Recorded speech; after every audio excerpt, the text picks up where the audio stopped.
कहानी की शुरुआत में स्पेस से एक स्पेसशिप आता है।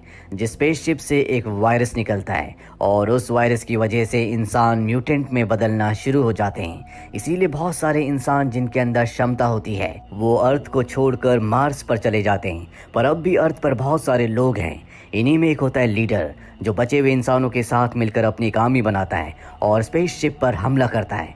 वो इस जंग को जीत जाता है और अब स्पेसशिप किसी भी इंसान को इन्फेक्टेड ना करे, इसीलिए वो उसे जमीन के अंदर दफना देता है और स्पेसशिप तक कोई ना पहुंचे इसके लिए वो एक ग्रुप बनाता है जिसका नाम रखता है वो नेबरहुड। 10,000 साल बीत जाते हैं और वक्त आता है 2707 का, जहां पर अर्थ के अब रिसोर्सेज खत्म हो रहे हैं। अर्थ अब 4 बड़े ग्रुप्स में बढ़ चुकी है, जिसमें एक होता है कैपिटॉल और दूसरा होता है बवास। ये दोनों के दोनों बहुत ही ताकतवर हैं और अपनी रिसोर्सेज को अपनी ज़रूरत को पूरा करने के लिए हमेशा आपस में लड़ते रहते हैं। और जब इन दोनों ग्रुप्स के बीच में लड़ाई हो रही होती है तो गलती से कैपिटल उसी जगह पर हमला कर देती है जहां पर आज से 10,000 साल पहले स्पेसशिप को म्यूटेंट्स के साथ दफना दिया गया था।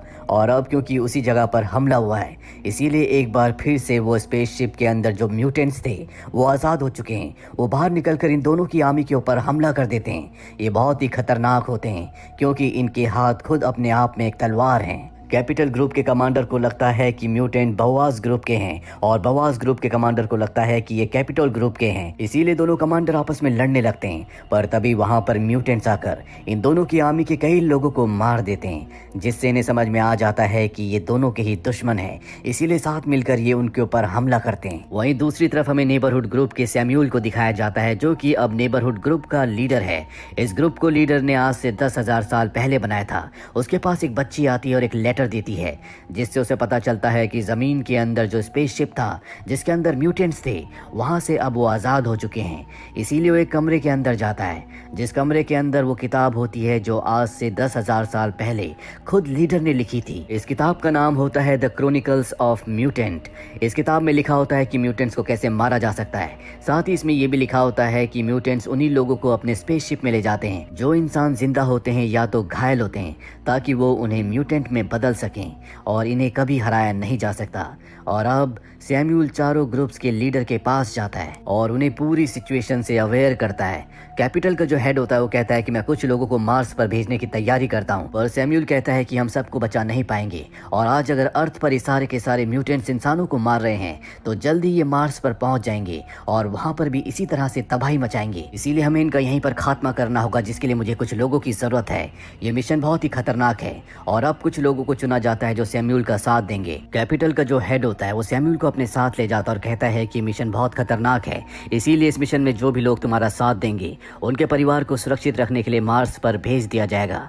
ये बात सैम्यूल को भी अच्छी लगती है और जब सैम्यूल वहां से चला जाता है, यहाँ पर कुछ म्यूटेंट्स हमला कर देते हैं जो कैपिटल के हेड को मार देते हैं। दूसरी तरफ हमें सार्जेंट हंटर को दिखाया जाता है, जो कि कैपिटल आर्मी के कमांडर के घर जाता है और उसकी वाइफ को बताता है कि कमांडर इस दुनिया में नहीं रहा, उसने अपने साथियों की जान बचाने के लिए खुद अपनी जान दे दी। इसके बाद वो एक बार में जाता है क्योंकि वो कमांडर की मौत से बहुत ज्यादा दुखी होता है। तभी सैम्यूल उसके पास आता है और कहता है कि मेरे पास एक मिशन है, मैं चाहता हूँ कि तुम भी उसमें शामिल हो जाओ। लेकिन हंटर साफ साफ मना कर देता है, जिसके बाद वो उसे टिकट्स दिखाता और कहता है कि अगर तुमने मेरा साथ दिया तो तुम्हारा परिवार मार्स पर जा सकता है। हंटर सोचता है क्यों नहीं टिकट्स मैं कमांडर के परिवार को दे दूं ताकि वो सुरक्षित यहाँ से मार्स पर चले जाए। इसीलिए इस मिशन में शामिल हो जाता है। अगले दिन हमें कमांडर की पत्नी को दिखाया जाता है जो अपनी और अपनी बच्ची की जान लेना चाहती है। तभी दरवाजे से एक एनवलप अंदर आता है और जब वो उस एनवलप को देखती है तो उसमें मार्स की 2 टिकट्स होती है, यानी कि अब वो इस दुनिया को अर्थ को छोड़कर दूसरी दुनिया मार्स पर जा सकती है। वहीं सैम्यूल हंटर को लेकर अपने ग्रुप के पास जाता है। इनकी 8 लोगों की टीम है, जहां पर ब्रदरहुड ग्रुप के लोग इन्हें बताते हैं कि तुम्हें नीचे टनल से होते हुए स्पेसशिप के सेंटर में जाना होगा और वहां पर तुम्हें इस खास बॉम्ब को लगाना होगा और जब ये बॉम्ब ब्लास्ट होगा तो सभी म्यूटेंट्स मारे जाएंगे। और इस बॉम्ब को ब्लास्ट करने के लिए खास की जरूरत है जो इस वक्त इनके पास नहीं है, इसीलिए सबके सब एक म्यूटेंट के पास आते हैं जिसे आर्मी ने पकड़ा हुआ होता है। यहाँ पर ब्रदरहुड ग्रुप के लोग इन्हें बताते हैं कि म्यूटेंट्स को तलवार से या खास गन से या फिर फॉस्फोरस बॉम्ब से मारा जा सकता है। जिसके बाद इन सबको प्राचीन तलवार दी जाती है। ये खास तलवार है और इन तलवारों को लेकर स्पेसशिप से यानी कि अपने फ्लाइंग ऑब्जेक्ट से ये उस तरफ निकल पड़ते हैं जहां पर एलियंस का स्पेसशिप है। लेकिन इससे पहले कि उस जगह पहुंचते बीच में ही इनसे एक फ्लाइंग ऑब्जेक्ट टकराता है जो और किसी ने नहीं बल्कि म्यूटेंट्स ने ही हाईजैक करके इनकी तरफ भेजा था। अपनी जान बचाने के लिए इन सबको एस्केप पॉड से बाहर निकलना पड़ता है। इन सब की जान बच जाती है और अब ये सब इकट्ठा होकर उस शहर तक पहुंच जाते हैं जहां पर वो एलियन शिप है। ये अपना नक्शा निकाल कर देखते हैं और अब कई घंटों तक चलने के बाद ये अंडरग्राउंड सिटी तक पहुंच जाते हैं जहां पर बहुत गहरी एक टनल है, जिस टनल के अंदर इन्हें रस्सी के सहारे जाना होगा क्योंकि जमीन के अंदर गहराइयों में है। सैम्यूल और हंटर रस्सी के सहारे नीचे जाते हैं लेकिन रस्सी खत्म हो जाती है, नीचे अंधकार होता है। सैम्यूल एक बार फिर से नक्शा निकालता है लेकिन उसे कुछ समझ नहीं आता कि उसे अब कहाँ जाना है। तभी वो नीचे गिर जाता है लेकिन जमीन बेस बहुत ज्यादा नीचे नहीं होता, इसीलिए उसकी जान बच जाती है। लेकिन उसके गिरने की आवाज से जो आसपास म्यूटेंट्स होते हैं वो उसके ऊपर हमला कर देते हैं। हंटर भी नीचे कूद जाता है जो उनके ऊपर गोलियां चलाता है। ऊपर इनके साथी होते हैं जिन्हें पता चल जाता है कि नीचे म्यूटेंट्स ने इनके ऊपर हमला कर दिया और अब वो सब के सब एलिवेटर से नीचे आने लगते हैं। लेकिन एलिवेटर बहुत तेजी से नीचे की तरफ आ रहा होता है, वो जमीन से टकराता है जिससे एक धमाका होता है। लेकिन इससे पहले कि वो धमाके में मारे जाते वो सब के सब एलिवेटर से बाहर निकल जाते हैं। इनका एक साथी होता है जिसके पास बॉम्ब होता है। ये एक फास्फोरस बॉम्ब है जिससे म्यूटेंट्स मारे जा सकते हैं, इसीलिए वो अपने साथ साथ सभी म्यूटेंट्स को मार देता है। और अब जल्द से जल्द इन्हें उस मशीन तक पहुंचना होगा जिसे इन्हें चाबी से खोलकर ब्लास्ट करना है। पर अब ये उस रास्ते से भटक चुके हैं। सैम्यूल लीडर की किताब पढ़ने लगता है जो उसने आज से 10,000 साल पहले लिखी थी और तभी हंटर को एक संकेत मिलता है और उसे पता चल जाता है कि इन्हें कहाँ जाना है। और जब ये उस तरफ बढ़ते हैं तो इन्हें सही टनल मिल जाती है। उस टनल से होते हुए सब के सब आगे बढ़ते हैं और जब ये नीचे देखते हैं तो वहां पर बहुत सारे म्यूटेंट्स होते हैं जो घायल इंसानों को उस तरफ ले जा रहे होते हैं जहां पर मशीन है ताकि इन सभी इंसानों को म्यूटेंट बनाया जा सके। हंटर देखता है कि उन घायल इंसानों में अब नेथन भी है यानी कैपिटल का कमांडर, जिसकी पत्नी को और उसकी बच्ची को उसने यहाँ से मार्च जाने की टिकट दी थी। अब भी वो जिंदा होता है। हंटर तय करता है कि वो नीचे जाकर कैपिटल के कमांडर को बचाएगा। उसके साथी उसे मना करते हैं लेकिन वो उनकी बात नहीं सुनता और नीचे जाकर वो सभी म्यूटेंट्स को मारकर कमांडर को बचा लेता है और वो बहुत ज्यादा जख्मी होता है। कमांडर को बताता है कि तुम्हारा परिवार सुरक्षित है, अब तक वो मार्स के लिए निकल चुका होगा। ये सुनकर कमांडर को बहुत संतुष्टि मिलती है। वो हंटर से कहता है कि अब तक मैं अपने परिवार के लिए जिंदा था, तुम्हें अपने साथियों के पास चले जाना चाहिए, मैं अब बच नहीं सकता। और अब यहाँ पर हंटर भी समझ चुका है कि कमांडर को बचाया नहीं जा सकता, इसीलिए ना चाहते हुए भी उसे कमांडर को खुद मारना पड़ता है। वहीं ऊपर जो इनका पूरा ग्रुप होता है उनमें से एक आदमी नीचे गिर जाता है जिसके पास वो बॉम्ब है जिससे इन्हें स्पेसशिप को उड़ाना है। इसीलिए सब के सब उसे बचाने के लिए नीचे आते हैं जहां पर बहुत सारे म्यूटेंट्स हैं। म्यूटेंट्स इनके ऊपर हमला कर देते हैं और इस हमले में सैम्यूल की मौत हो जाती है। म्यूटेंट्स ने अब इन सबको पकड़ लिया है। वो इनके एक साथी जिसका नाम सेब्रियन है उसे छोड़कर सबको बंदी बनाकर मशीन के पास ले जाने लगते हैं ताकि इन सबको भी म्यूटेंट बना दिया जाए। वही हंटर उस जगह पहुंच जाता है जहां पर सेब्रियन होती है।